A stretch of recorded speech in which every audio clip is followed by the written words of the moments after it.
안녕하세요 여러분, 반재경입니다. 위기에 대한민국, 악은 승리하는가라는 주제로 여러분들과 함께 하고 있습니다. 제가 어쩌다 보니까 그 성경의 믿음의 선배들, 위대한 신앙인들에 대해서 약간 좀 디스하는 것 같은 그런 입장이 되었는데요. 엘리야, 정말 예언자 중에 굉장히 높이 평가되고 있는 엘리야가 자기가 해야 될 일들을 하지 않았을 때 그때 어떻게 악이 승리했는지 초반에 여러분들과 나눴고요. 또 그렇다면 그런 과정 중에 거짓을 믿고 거짓을 선택했던 평범한 사람들에게는 책임이 없는가? 그것에 대해서 여러분들과 나누기 위해서 먼저 거짓의 근원이 무엇인지, 거짓은 사실, 진실, 진리 이 모든 것에 반대가 되기 때문에 어떻게 생각하면은 영적인 거라고 우리가 생각을 못할 수도 있겠지만 거짓은 굉장히 영적인 것이다 라고 말씀을 드렸습니다. 왜냐하면 거짓의 소스, 근원이 바로 사탄 마귀이기 때문에 어떤 거짓말이더라도 거짓은 절대로 하나님께로부터 온 것이 아닙니다. 자, 제가 그리고 여러분들께 거짓을 믿었을 때 그것에 대한 결과, 속아서 믿었든 몰라서 믿었든 그것에 대한 결과가 있다고 여러분들께 말씀을 드리고 있는 중에 있는데요. 어떻게 생각하면 굉장히 단순하고 당연한 이치인데 성경 말씀을 들어서 여러분들께 설명을 하고 있기 때문에 어렵게 느껴지실 수도 있겠습니다. 그렇다면 좀 쉽게 여러분들께 드리고 싶은 말씀은, 우리가 만약에 사기를 당한다면요. 사기는 무엇입니까? 상대방이 나에게 어떤 불이한 이득을 뺏어가기 위해서 나를 거짓말로 속이는 것입니다. 그래서 알고 사기를 당하는 사람은 없겠죠. 사기를 당했다라는 그 말 안에 이미 나는 모르고 거짓을 믿었다라는 말이 들어있습니다. 그런데 제가 이번 추석 때 친구들을 만나서 이래저래 얘기를 해보니까 속았다라는 이 말에 굉장히 정죄감을 느끼더라고요. 전혀 뭐 정죄하려는 그런 의도는 아닌데 거짓에 속았다. 글쎄요, 그게 왜 정죄감을 느껴야 될지는 모르겠지만, 그러면은 사기당했다, 너는 사기를 당했구나, 이 말에는 별로 정죄감이 느껴지지 않으실 텐데, 이 정죄감이 느껴지든 안 느껴지든 속았다 하고 사기당했다는 똑같은 말 아닙니까? 상대방이 나에게 목적을 가지고 나에게 어떤 이득을 탈취하기 위해서 거짓말을 했고 그 거짓을 나는 속았기 때문에 믿은 거니까요. 속은 거는 절대로 무슨 정죄감, 뭐 잘못한 것도 아니고 정죄 받아야 될 일은 아니지만은 아무튼 거짓말을 믿었다는 건 속았다는 거고 사기당했다라는 것이죠. 자, 그런데 여러분, 우리가 사기를 당할 때 말입니다. 사기당한 사람이 뭐 잘못한 거 있습니까? 알고 당한 것도 아니고 모르고 당한 건데요. 사기를 당했다라는 것은 그 말 안에는 내가 피해를 본다, 그 사기당한 것에 어떠한 결과, 즉 피해가 나한테 분명히 있는 것입니다. 자, 이것을 조금 다른 언어로 바꿔보면, 거짓을 믿었을 때 몰라서 믿었든 속아서 믿었든 그 결과 대가가 있습니다. 거짓을 믿은 거에 대한 대가가 있죠. 자, 그렇다면 우리가 영적인 사기를 당한다면 어떤 피해가 있겠습니까? 영적인 피해가 있겠죠. 물리적인 사기를 당한다면, 뭐 돈과 관계된 사기를 당했다면 돈에 대한 피해가 있는 것이고, 너무 당연한 거죠. 그래서 우리가 영적인 사기를 당했을 때, 또는 뭐 영적인 거까지 갈 필요도 없고 물리적인 사기를 당했을 때 다 그 각각 그에 따른 피해가 우리에게 임하는 것입니다. 여러분, 제가 왜 여러분들께 이 말을 전하겠습니까? 여러분, 친구가 여러분들에게 너 그거 사기당하는 거야, 그거 하면 안 돼, 이렇게 얘기를 해준다면 왜 그렇게 얘기를 해주겠습니까? 사기당하는 것에는 분명한 그에 따른 결과가 있기 때문에 그것을 막아주려고 하는 것이겠죠. 저 또한 마찬가지입니다. 여러분들이 거짓을 믿었을 때에는 그것에 대한 결과가 반드시 있기 때문에 여러분들이 그런 피해를 당하지 않으시도록 저는 말씀을 전하는 것입니다. 자, 제가 지난 시간에 아담과 하와의 이야기, 그리고 12명의 정탐꾼에 대해서 자세하게 말씀을 드렸는데요. 자, 오늘은 거짓을 믿고 선택한 또 다른 무리, 이 사람들에게는 어떠한 피해가 없었는가, 이것에 대해서 나누고자 합니다. 제가 지난번에 거짓에 선동된 무리 국가적 제약에 참여하다라는 제목으로 말씀을 나눌 때 나봇을 죽였던 이 무리에 대해서 여러분들과 나눴습니다. 나봇을 죽였던 이 무리, 그리고 또 이 과정에 대해서 이것이 지금의 이 시대에서도 동일하게 어떠한 방법으로 일어나는지 여러분들과 함께 나누도록 하겠습니다. 자, 열왕기상 21장을 보면요, 이스라엘 왕 중에 아마도 가장 악했다라고 볼 수 있는 이 아합이 사마리아 지역에 살고 있었다는 것을 알 수 있습니다. 북이스라엘이었기 때문에 북이스라엘의 수도는 사마리아였다고 볼 수가 있겠습니다. 자, 그런데 그 사마리아에서 가까운 곳 이스르엘이라는 곳에 나봇의 포도밭이 있었는데요. 이것을 아합이 탐을 냅니다. 자기 것이 아닌데 갖고 싶어서 탐을 내는 것이죠. 그래서 자기가 왕이니까 그 왕의 어떤 권력을 가지고 나봇에게 가서 내가 너의 포도밭을 갖고 싶으니까 나에게 달라. 그러면서 만약에 나에게 주면은 내가 더 좋은 것으로 너에게 줄 거고 또 돈도 주겠다. 그런데 이 말이 안 되는 것이, 자기에게 더 좋은 포도밭이 있다면은 왜 자기가 가지고 있는 그 포도밭보다 덜 좋은 나봇의 포도밭을 갖고 싶어 하겠습니까? 이거는 이제 말이 안 되죠. 여러분, 뭐 이런 거는 마찬가지 아닙니까? 내가 내 차 제네시스를 너에게 줄 테니까 너의 그 차 소나타를 나에게 다오. 뭐 그런 거 아니겠습니까? 말도 안 되는 거죠. 더 좋은 포도원을 줄 테니까 너의 그 덜 좋은 포도원을 나에게 달라? 뭐 거짓말이죠. 이런 것을 뭐 믿으라고 이제 말을 하는 건지, 아무튼 남의 것을 탐을 냅니다. 그러면 대부분 이러한 권력을 가지고 이렇게 겁박을 하면은 네 하고 이렇게 해야 될 텐데, 나봇은 굉장히 멋진 사람이죠. 굴하지 않습니다.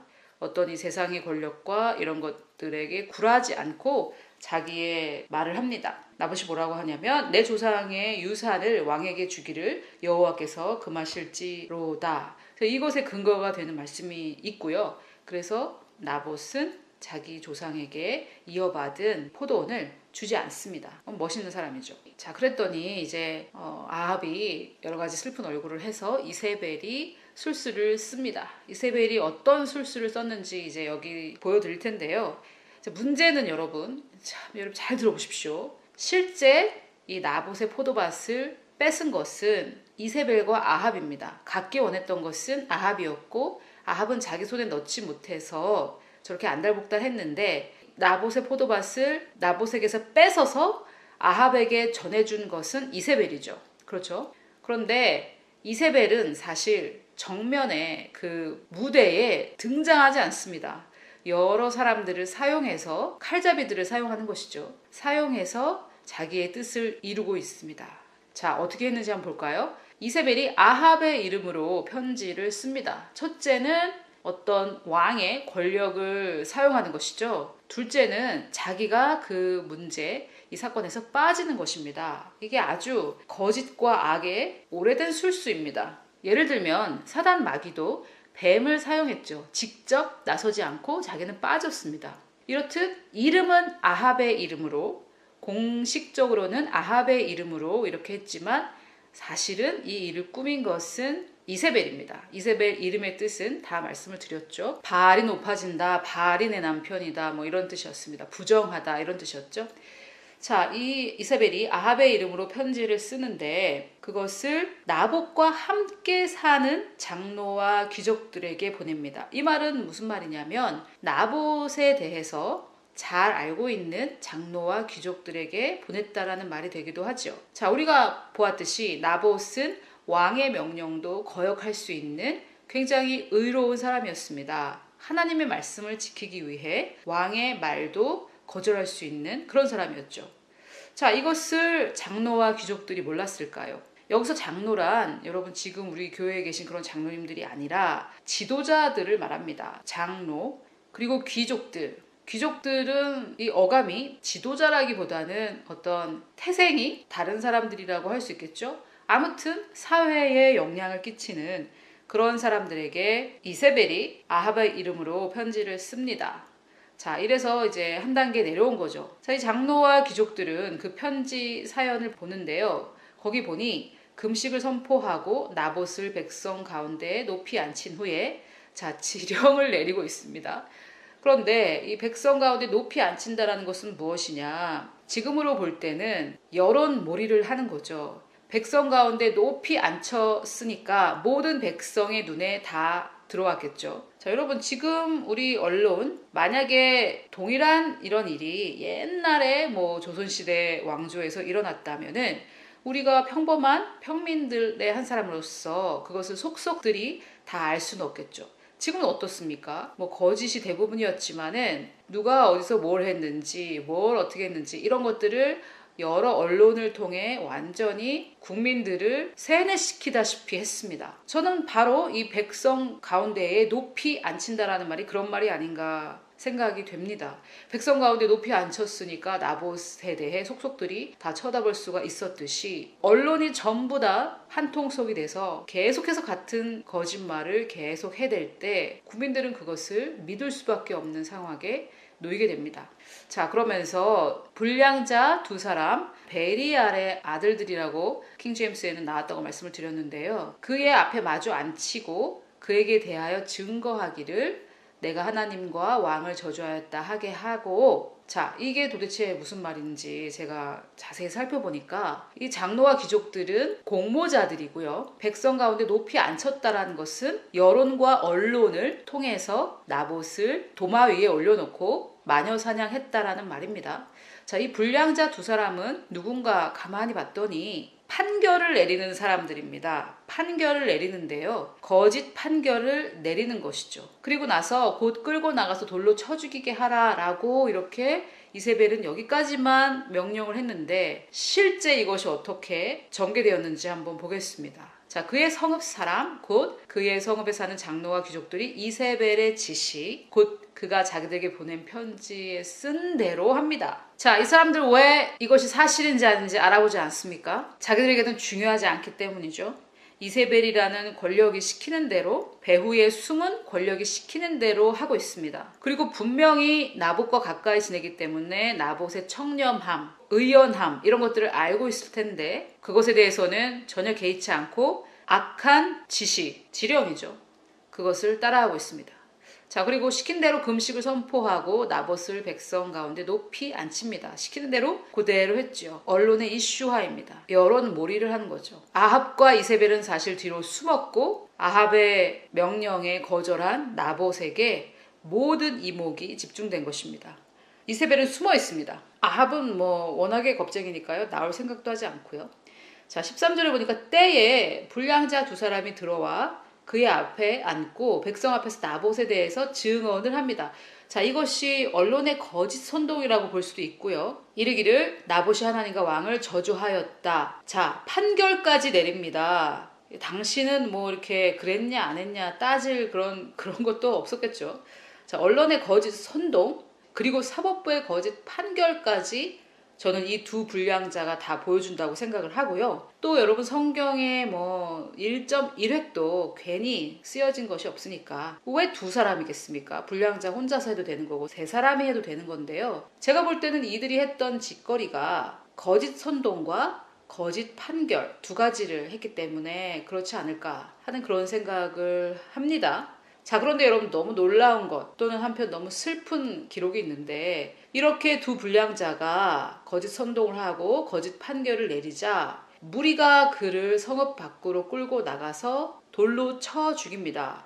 이세벨은 명령할 때 무리가 이렇게 하도록 해라고 하지 않고 그냥 귀족과 장로들에게 그렇게 해라. 그들을 끌고 나가서 그렇게 해라. 그래서 원래는 귀족과 장로들이 손에 피를 묻혀야지 되는 상황이었는데 이 무리가요. 거짓 선동된 무리, 사법부의 거짓 판결을 믿어버린 이 거짓 선동된 무리가 시키지도 않은 일을 서슴없이 합니다. 그래서 나봇을 끌고 나가서 돌로 쳐 죽이는 거죠. 자, 그래서 이세벨에게 통보를 합니다. 나봇이 돌에 맞아 죽었나이다 하니까 이세벨이 아합에게 알려줍니다. 그랬더니 이제 아합이 그 얘기를 듣고 이스라엘 사람 나봇의 포도원을 차지하러 내려갑니다. 이제 그 뒤에 엘리야가 나타나서 나봇에게 예언하는 장면이 나오는데요. 그것은 주제가 다르기 때문에 다음에 다루기로 하고, 자, 여러분 죄는 지금 백성들이 지었습니다. 나봇을 죽이고 손에 피를 묻힌 것은 백성들인데요. 그 백성들이 뭐 이득 본 거 있습니까? 이득은 배후 세력이 항상 보는 것이죠. 여러분, 제가 여러분들께 천기누설을 하나 하자면요. 어떤 의문의 사건들, 지금까지 밝혀지지 않는 이런 의문의 사건들, 그것의 배후 세력을 알고 싶으시면 그 사건들로 인해서 누가 가장 피해 보았고 누가 가장 이득을 보았는지 한번 생각해 보십시오. 많은 사람들이 그냥 아무 생각 없이 이쪽에서 어떤 사람이 죽으면은 반대쪽에서 죽었겠거니 이렇게 생각합니다. 그런데 그렇게 뻔히 드러날 그런 일을 어떤 바보가 하겠습니까? 결과적으로 이득 본 자가 그 일을 주동한 자라고 보시면은 제가 볼 때 99.9% 맞다고 생각합니다. 지금 이 성경에 기록된 나봇의 포도밭 사건만 보더라도 주동자는 장로와 귀족들인데 배후에 지시한 자는 이세벨과 아합이죠. 이 아이디어를 낸 것은 이세벨입니다. 그리고 거짓말을 하고 거짓 판결을 내린 것은 불량자 두 사람입니다. 자, 그렇다면은 지금 불량자 두 사람과 귀족과 장로들은 이득 본 거 있습니까? 이세벨에게 잘 보인 것밖에 없겠죠. 실제적인 이득 본 거 없습니다. 그러면 나봇을 데리고 나가서 돌로 쳐 죽인 이 무리들, 뭐 어떤 이득을 보았습니까? 살인자가 된 것뿐이죠. 손에 피를 묻힌 것뿐입니다. 그래서요, 사건 사고의 배후에 누가 있는가, 여러분 그것을 아시고 싶으시면은 누가 가장 피해받고 누가 가장 이득을 보았는가, 그것을 따져보십시오. 답은 아주 쉽게 나옵니다. 자, 그런데 그러면은 이 무리들, 이 나봇을 돌로 쳐 죽인 이 무리들은 이 거짓을 믿고 그 거짓에 따라 행동한 그 열매를, 죄의 열매를 따먹었는가? 자, 이 무리에 대해서는 그 열매가 정확하지는 않습니다. 그런데 이 동조자, 이 장로와 귀족들은 어떻게 되었는가? 이들은 예후에게 죽임을 당합니다. 이세벨과 아합의 자녀들도 마찬가지고요. 자기들이 알면서 이것이 거짓이고 악인 줄 알면서도 그 거짓과 손잡고 악과 손잡고 죄 없는 나봇을 죽이도록 동조한 이 세력은 예후에게 죽임을 당합니다. 13년 뒤에 죽임을 당했습니다. 자, 그런데 여러분 13년도 참 길죠. 지금 우리가 이 나라를 발칵 뒤집힌 이 사건이 바로 해결되지 않아서 지금 이게 도대체 어떻게 되는 것인가 하고 있는데 13년 뒤에 해결됐다고 한번 생각해 보십시오. 그렇게 늦어진 이유가 바로 엘리야 때문이라고 제가 말씀을 드렸는데요. 우리는 사실은 뭐 작년에 있었던 일이 올해 완전히 다 진실로 판단되고 판결 나기를 그렇게 바라는 마음이 있는데, 그게 뭐 잘못된 것은 아니지만은 성경을 보니까 일이 정정되는 데에 13년이나 걸렸던 이런 사건도 있습니다. 자, 그래서 여러분 지금 무고한 나봇은 죽었고 그것에 대해서 나봇의 어떤 명예가 회복됐다라든지 그런 기록은 없습니다. 하지만 제가 지난 시간에 말씀드렸듯이 우리는 이 땅에서의 삶이 전부가 아니기 때문에 나봇이 천국에서 어떠한 상급을 받았는지 그것은 우리가 알 수가 없고, 또 이렇게 성경에 기록되어서 우리가 진실을 알고 진리를 속속들이 알 수 있죠. 이세벨과 아합이 당장은 성공한 것 같았지만은 뭐 영원한 형벌 가운데 있을 것이고, 또 영원한 형벌 이외에도 우리 물리적인 우리의 눈과 귀도 지금 이세벨과 아합이 거짓말했고 악과 손잡고 무고한 나봇을 죽였다는 것을 우리는 알고 있습니다. 자, 여기서 이 말씀을 듣는 여러분들 중에서는 뭐 이세벨과 아합 같은 일을 꾸미는 분도 안 계실 거고, 혹시나 뭐 이 장로나 이 귀족과 같은 분이 계시다면은 그렇게 권력을 동반한 거짓과 악을 방조하시거나 동조하셔서 일을 하시게 되면은 반드시 심판이 임한다라는 것을 여러분들이 아셨으면 좋겠습니다. 그런 분들은 많이 안 계시겠죠. 하지만은 이 나봇을 돌로 쳐 죽인 무리와 같은 분들은 좀 계시지 않을까 이런 생각을 합니다. 거짓말을 믿어서 우리가 그 거짓말의 대상이 된 사람을 마구 욕한다든지 같이 그러면 되겠느냐든지 이렇게 마녀 사냥하는 것이 바로 그런 것인데요. 저는 그것에 대한 대가가 전혀 없다고 생각하지 않습니다.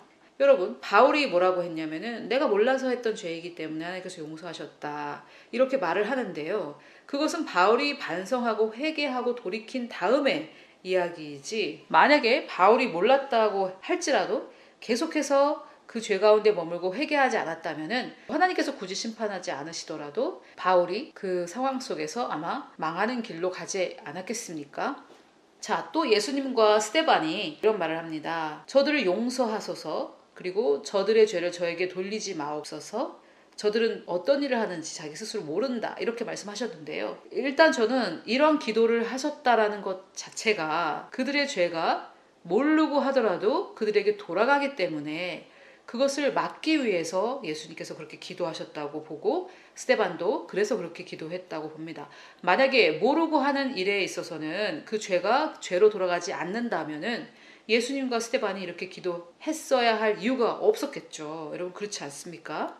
모르고 속아서 거짓에 속아서 죄를 짓는 것도 반드시 그에 대한 대가가 있다라는 증거가 되는 말씀입니다. 자, 그러면은 여기서 여러분들이 그러면은 내가 모르고 거짓에 속은 것에 대해서도 내가 그렇게 책임을 져야 하는가? 나는 몰랐는데 하면서 두려워하실 수 있겠지만은 제가 또 질문하고 싶은 것은 이것입니다. 정말로 진리의 성령을 모신 우리가 정말 이 거짓과 진리를 구분하는 것이 그렇게 어려운가? 이것입니다. 거짓말을 듣는데 그것이 아무런 걸림 없이 쏙쏙 믿어질까? 우리의 마음에는 진리의 성령이 계신데 말입니다. 저 여러분 이 질문으로 여러분들께 도전하고 싶어요. 그리고 나는 거짓과 진리가 정말 아무것도 분별이 안 된다. 이거 제가 여러분들 구원을 의심하라고 두려움을 드리는 것은 전혀 아니지만은 정말 내 안에 진리의 성령이 계신데 진실은 거절되고 거짓만 쏙쏙 믿어진다. 이거 조금 뭔가 좀 아니지 않습니까? 내가 믿었던 것은 항상 다 거짓말로 드러나고 내가 막 거절했던 것은 항상 진리였더라. 여러분 그러시다면은 내 안에 진리의 성령이 계신가 한번 기도해 보십시오. 또 하나는 전에 소개드렸던 그 모세를 죽이지 않았던 그 산파 말입니다. 지금 우리는 유튜브나 이런 것들을 통해서도 진리를 발견할 수 있고 페이스북이나 SN을 통해서 진리에 접근할 수 있는 방법이 있는데 이때 이 산파는 그런 게 전혀 없었죠. 산파는 거짓말을 듣고 진리를 들었을 때 본인이 스스로 판결할 수 있는 능력이 있었습니다. 그 이유는 무엇인가? 그 이유는 이 산파가 바로 하나님을 경외했다라고 이렇게 증거하고 있지 않습니까? 산파는 하나님을 경외했고 그 결과 왕의 지시든 뭐든 그것을 완전히 거절하고 하나님께서 이끄시는 그대로 행할 수 있었습니다. 진리를 선택했고 하나님을 경외하기로 선택했기 때문에 왕의 명령을 거절하는 어떤 위험 부담을 감수했어야 했지만 하나님께서 결과적으로는 이 산파에게 복을 주셨다는 것이죠. 반면 이 나봇을 죽인 백성들을 가만히 지켜보면은 이 두 불량자에게 그 말이 사실이냐 뭐 이런 거 한마디 물어보지 않아요. 그리고 나봇과 가까이 살았는데 내가 볼 때는 나봇은 그런 사람 아니다. 그런 짓을 할 사람이 아니다. 라고 용기 있게 나서는 사람이 없습니다. 그리고 엘리야가 당시 이 지역의 이 백성들에게 도전을 하는데요. 갈멜산 전투에서 엘리야가 이런 말을 합니다. 모든 백성에게 가까이 나가 이르되 너희가 어느 때까지 둘 사이에서 머뭇머뭇하려느냐. 그러니까 지금 이 백성들이 이스라엘이라는 이름의 백성이 지금 머뭇머뭇한다는 거 아닙니까?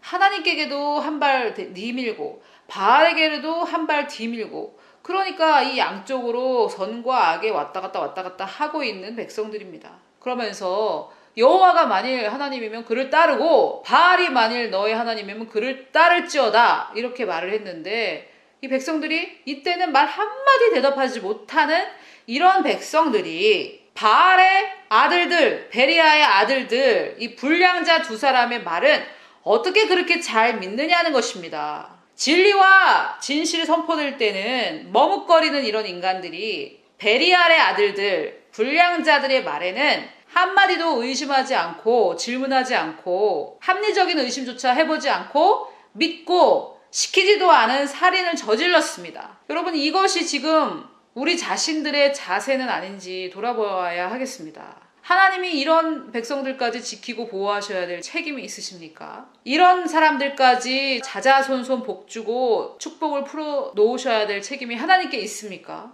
이 산파 같은 자라면 모를까? 이 나봇이라는 자라면 모를까? 왜 하나님이 이렇게 거짓과 악과 손잡는 이런 사람들까지 지키고 보호하셔야 한단 말입니까? 여러분들이 만약에 사마리아 사람들이 왜 그런 고통을 당했어야 했는가? 하나님은 그때 뭐 하셨는가? 왜 하나님은 지켜주지 않았나? 이런 질문을 한 번이라도 하셨다면은 그것이 어떻게 하나님의 책임이고 잘못인지 제가 반문하고 싶습니다.